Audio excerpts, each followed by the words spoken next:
Hello and welcome back to another tutorial. In this tutorial I'm going to share with you how to insert SIM card and SD card in your Sony Xperia Z5 device. So let's take a look how to do that. First of all, you have to turn off your device. It's better for your device safety. So simply I'm going to turn off my device.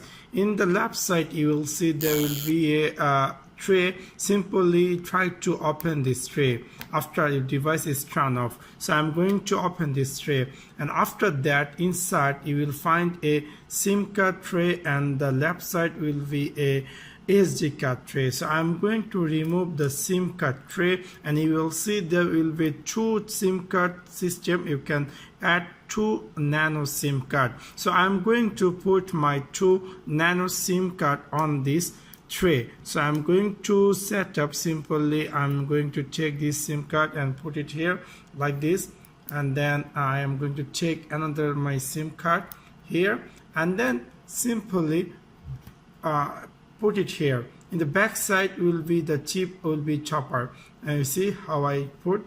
Simply you just press push over there and the end. So after that you see the SIM card will be inside, and now I will show you how you can add a SD card. It's really easy. There will be SD card slot. Simply this chip will be like this, and then simply push over there and then close the tray. And this is how you can add SIM card and SD card in your Sony Xperia Z5. So that's for now. Thanks for watching my video. See you next one. Peace.